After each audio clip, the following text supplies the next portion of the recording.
welcome to today's podcast of Retail Is. I'm Kylie Ross-Seibert from Retail Alliance, and I'm joined here with Joey Morgan.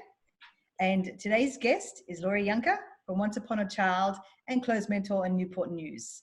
She is the co-owner of both businesses, and I'd like to welcome her today. And also just, Laurie, if you could just tell us a little bit about what you do in your business. Sure. Happy to be here. Thank you, Kylie. As you mentioned, I am a co-owner of Once Upon a Child and Clothes Mentor and Newport News. In addition to that, I do still have a day job, so my involvement in our businesses is mostly nights and weekends.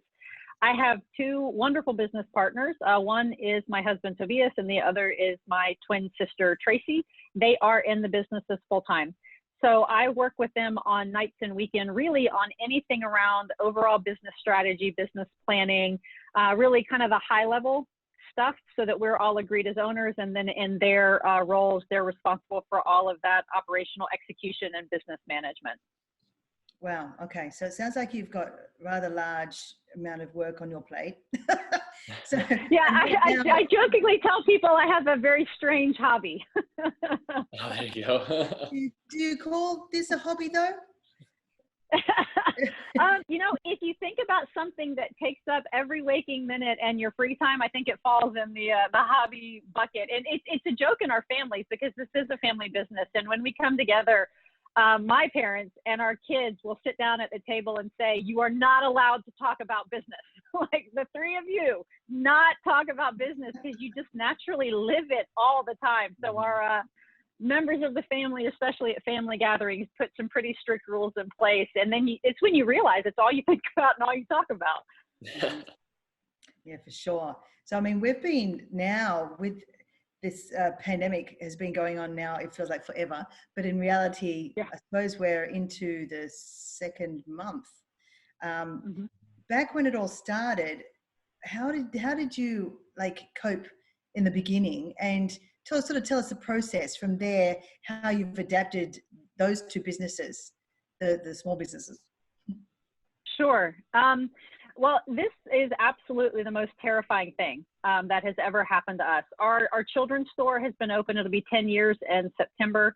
And our women's store will be 7 years, I believe, this October. So we've been in business a little bit of time, but have never seen anything like this. So the initial reaction was just, honestly, it was just absolute terror. Because we were in this limbo of waiting to find out if the governor was going to shut down everything or what approach Virginia was going to take. And so we immediately, I think, had some whiskey, and then we started business planning because we didn't know what was coming, but we knew it wasn't going to be short term. If we think about traditional business planning, in our business plan, we usually had 2 months cash on hand, and that has always been able to sustain our businesses, and we've never even had to apply for credit lines because we were able to manage the business within that parameter. But when this happened, just from what everyone was describing in terms of how long a pandemic will last and the timeline between when it would start and when we would have vaccines, we just knew this was not a 1 or 2 month problem. And we knew we had 2 months cash on hand. So we instantly went from managing our P&L to managing our balance sheet. So we knew immediately this was all going to be about liquidity. You know, whereas we would normally be meeting weekly and we would be very much talking P&L stuff, it was now all about how do we stay liquid and how do we do it if we're completely shut down, if we're partially shut down, how do we do this? So thankfully, when this hit, you know, as quickly as governments and agencies can start reporting, you know, we started getting information that told us that there would be some signs of life. So the first thing that we heard about that I think honestly let us sleep for the first time was the SBA Economic Impact Disaster Loan, the EIDL loan, because that was something that existed. We would qualify for it. We were just waiting for Virginia to get the disaster declaration so we could apply for it. And this is where I have to give absolute kudos to Tobias because his life went 100% into understanding every option we had for financing. And I have to say, it's a blessing and a curse. We knew that we had to do something to make sure we stayed liquid, but we were completely out of debt in our women's store, and we were about 18 months from being completely out of debt in our children's store from all of the initial financing. So it was really gut-wrenching to think, oh my God, we have to take out a loan. But that's the reality of it. And so Tobias applied for the EIDL, the PPP, the Paycheck Protection Program was talked about and available shortly after that. We applied for those as well. And we also opened a credit line at one of our stores, which, as I said, we've never had to have those before. So the credit line happened very quickly. The EIDL took a little bit more time, and the PPP loans, even though we've been approved and funded, still haven't worked their way down. So I have to say this experience has been, I think, frustrating for a lot of small businesses, because this was help and protection that was supposed to be to put in place for small businesses. And then we had this weird reality where the only banks that were staffed and resourced to process the loans were the big nationals that don't really care about small local businesses. And the banks that really care about small local businesses weren't big enough or resourced enough to handle and process the volume of what hit them. So we're actually still not funded from the PPP loans, and have had a hiccup on one of them through a bank error that we can't fix. But now that the funding's gone, could mean we don't get a loan that we were told we were approved and funded for. So it's been a bit of a nightmare all around on those. But those were kind of the steps we immediately took, was to say it's all got to be about liquidity at this point. Thankfully, I think Virginia found as good a middle ground as anyone could find in this. We are non-essential retail, but we were able to maintain social distancing in our businesses, so we didn't have to close. But the reality is our doors are open, but customers are not out. And we saw that very quickly. So we went from, in our children's store, being up 30% for April month to date, to within the initial hit of the pandemic being down, we were down 90% at one point. We finished the month down 68%, which is just still a horrifying number, but we actually consider that a pretty good success, all things considered. So we finished April down 68% in our women's store and 85% in the, 68% in the children's store and 85% in our women's store, and we're technically open. So within a week of this hitting, we knew that it was all going to be about getting online and shifting our business model. And we are resale. So our inventory is not predictable. It's individual pieces. Our children's store has at any given time about 150,000 individual SKUs. Our women's store has about a third of that. But the reality is that's very hard to merchandise online. So we have been talking for years, a couple of years, very seriously about how do we get online? We know we need to do this, but how do we do this? Because it's not easy to merchandise. This pandemic forced us to just say, we have to do this. We have to find a way.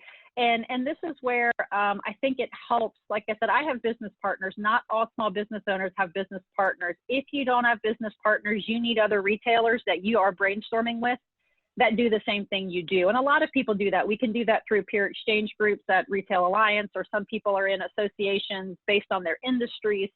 But it was very interesting to see how the three of us all brought something very different to the table. Tobias absolutely brought the finance and treasury piece to the table, and Tracy just shines when it comes to operational problem solving. And just overnight, it was, okay, we've got to get online. How can we do that? Tobias took the lead with finding platforms, getting integrations, getting something in place, because we are franchises, but our franchises do not offer e-tailing at this time. So it was very much a go get it done and you're on your own kind of thing. So Tobias was able to get that set up, and then Tracy just started coming up with these great ideas about, okay, if it's too hard to individually merchandise, how do we sell? And she came up with spring and summer essential boxes in our kids store, which was a flat rate. You send us your child's age, size, any preferences that you have, and it was this box that would get you, I think we got on average 16 to 20 pieces in, and it was $50. And they took off like wildfire. Like overnight, the only sales we had coming in And when we started those, we weren't even online. We were social selling. So step one was go to Facebook, do Facebook Lives, tell people about the spring and summer essential boxes, let them comment or call. We took the orders that way. We set up PayPal, which was a interim step, but PayPal is a bit labor intensive on the invoicing side. So once we actually got the online store set up through Shopify, that made the payment easier. And we were actually able to drive people online. But like I said, our doors were open, feet were not coming through them. And when we looked at our sales for the end of the month, bearing in mind that we were only social shopping and online for about, actually, I don't even think we were fully online. Yeah, we were for about 2 weeks. But over 75% of our sales were not through what we were used to doing. Wow. So it was a big shift. It was very fast. I should mention, unfortunately, we did have to furlough about 70% of our staff. We have thankfully been able to start recalling at this point, but we're still not back to 100%. But we hope to be back there. I would hope as we start reopening in May to finally get back to that point. So a follow-up question to what you just said, and I don't want to put you on the spot, so if you're uncomfortable answering it, please say so. But with unemployment offering a fairly generous salary in a way, is it hard to rehire those people?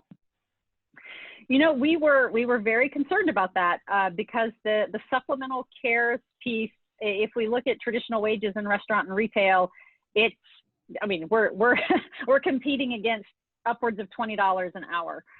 Now our businesses, thankfully, we pay well above minimum wage. We do offer benefits like paid time off and bonuses and things like that. So we like to think that we've got things in place that as retailers make us good people to work for. But what we found, thankfully, is so far we've only had one associate, but she has some underlying medical conditions.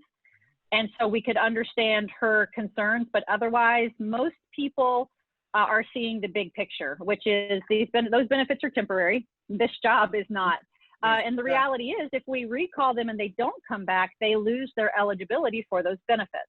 Yeah, I've never heard the concern because there's no way that you could just choose to stay on unemployment. It's not a choice. Yeah. Get recalled. Yeah. And what we haven't seen though, and I think that all of the states, Virginia included, are just overwhelmed with the number of people that are processing through the unemployment system. So I don't know how long it's going to take the VEC to catch up, but we do report to them. If we have recalled someone and they refuse to come back, we are reporting it to them. And I think the part that we're trying to help our associates understand is if you don't come back and you continue to receive benefits and you're deemed ineligible as of the state, you have to pay that money back. It's not just that you get to keep it. You're going to owe Virginia any money collected while you're deemed ineligible. And the reality is, I think it's going to take the state a long time to work backwards and disqualify people. So then if you think about receiving your unemployment plus $600 a week for 2 or 3 months and you have to pay it back, you're in a much worse situation than if you worked. Now, my understanding is there are a couple things brewing at the federal level where they're trying to put some things in place to mitigate this challenge. I don't know how they'll come through. One, I think, was on the tax side. At tax filing time, there'll potentially be some kind of tax benefit for people who continued working. I mean, we'll see how it all shakes out. But I think the legislators realized their hearts were in the right place with the legislation, but they didn't think through how it was going to play out in real life. And so there is some movement, at least my understanding as of yesterday, to try to mitigate that. But thankfully for us so far, for our initial recalls, we've only had one that opted out. Well, that's good. I think it is a little different, I think more in the restaurant industry with minimum wages, and tips, it's a little harder to get that income. It's much easier just to put your hand up for unemployment. So, yeah. But that challenge is real. I have a friend whose son is a bartender, and she said to me, he went from making about $12 an hour working to $23 an hour on unemployment. Yeah. I mean, that really does not motivate you to want to go back. So that challenge is definitely real. Yeah, for sure. So with a word that, the governor's now putting forward his reopening plan, where are you going to, or when are you likely to start getting back to, I suppose, well, first of all, is your business going to go back to what it was? Because now you've got an online version. So how do you see your business operating in the future? Yeah, so we actually are dreaming of the day when business as usual comes back 100%, and I think it will. I don't know how long that's going to be, but I do think it will come back. What we're now looking at is, and this sounds really harsh to say, but never waste a crisis is one of the things that's been our mantras, because we saw early on, let me back up. Our whole philosophy in our stores is to make buying and selling stuff convenient. And what we realized was, in the old world, we thought we were offering convenience, and I think we were. But what we've noticed through the explosion in the online sales is there's an entire customer behavior that we were not reaching. And that is, if I think specifically at our children's store, the mom that just doesn't want to be bothered with packing the kids up and going somewhere. And so I think that demand is absolutely going to stay. So what we're looking at now is how do we grow the online? And we know in time business as usual is going to come back, because the reality is the online is still very, very, very labor intensive for us, because it is still individual pieces. Another thing that we launched, I completely forgot about, we went to virtual personal shoppers. And so we've always done personal shopping in our women's store, never thought about it in the store, but let me tell you how many moms like shopping virtually during nap time. And so we literally were doing FaceTime or Zoom, depending on whether people had an iPhone or an Android device. They scheduled a time. They told us in advance what they wanted. Our team members pulled 30 or 40 pieces, and they literally held them up, and they said yes and they said no, and we rung it up, bagged it up, they picked it up or we shipped it. And we've had really, really good response on that. So I think that's a customer segment we weren't reaching before. And if we were reaching them, it wasn't offering the level of convenience they want. We also had a mother of a special needs child say, you have just saved my life, because my child has special needs. Shopping is the worst thing I ever have to do. So if I never have to walk in a store again to buy my kid clothes, that makes my life a lot easier. And so she just said, I think this is really a great option for parents like me, where managing children outside the house is a challenge. And she just talked about how much she loved pulling up. We walked it out to the curb. She went home and never had to deal with the challenges of a special needs child. So again, it sounds harsh to say never waste a crisis, but I think we have, necessity being mother of invention. We have figured out that there's something that we can keep in the business that we otherwise, I don't know how long we would have been humming and hawing about online sales otherwise. Mm-hmm. This just made us pull it together. Do you feel like it's a new customer base with the online, or just converting your current customer base? It's a little bit. I think it's a little bit of both, because what we've picked up online is out-of-state shoppers, which is actually interesting, because I have to say again, we're a franchise, and normally we have restrictions around selling outside of our territory. So part of what our franchises did, and it's actually only for 180 days in our children's stores, they have allowed us to sell outside of our territory. So where we've picked up new customers, it's people out of state that have found us through Facebook or Instagram. Mm-hmm. So we do a lot of digital advertising. So if I just, before this all happened, we were doing Google ads, YouTube, Facebook with ads, Instagram with ads. Of course, we have a website and we do emails. So we've always had a good digital presence. We also do Waze advertising as well. But I think with this, because we were now advertising online, it got attention of people that were out of state that could shop from us, whereas before we weren't saying click here and buy something. It was just driving people to our website.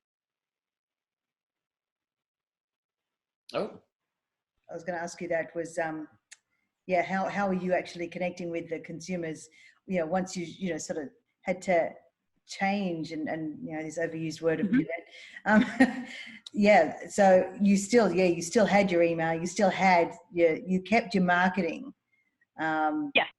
Okay, so a lot of people haven't been able to do that because obviously their cash flow just stopped. Yep.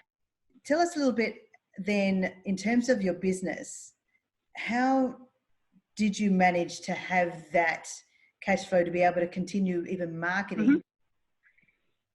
Yep.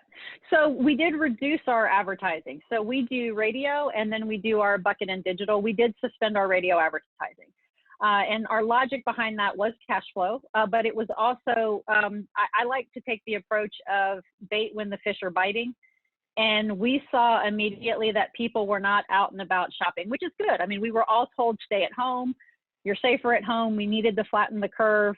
It was good that people were doing what they were doing, but we just felt like with radio advertising, we had to cut somewhere. And since we were going to be pushing online, we thought digital was the better fit, especially because, like I said, we now had you can press a button and buy something from us, which we didn't have before. And with marketing and advertising spend, it's always about conversion or trying to figure out what you're actually converting from the spend. So we will go back to radio. That's not gone forever.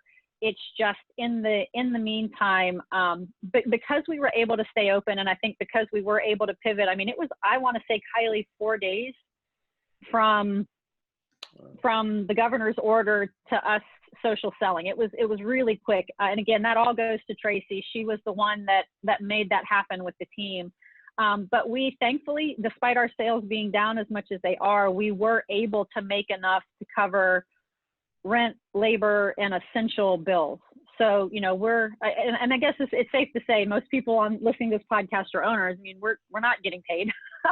The first people that don't get paid when business is bad is the owners. So we have cut every expense we can cut, but the ones that we thought were still critical to the business we kept. And the reality is you can't stop advertising. Even in a pandemic, you've got to keep your brand out there. You've got to stay in front of people. But, you know, what we found to be really most effective in this time in terms of from the second we say it to someone making an order was Facebook Live. And you can, and we can watch it now with Shopify with all the analytics. So it's not anecdotal anymore. You can watch from the minute they go live to, you know, within 5 minutes, 28 people are shopping online. And then you can convert that into sales. So we've cut some, we didn't cut it all. We will go back to what we were doing before. We've just got to manage expenses as closely as we can right now. Mm-hmm.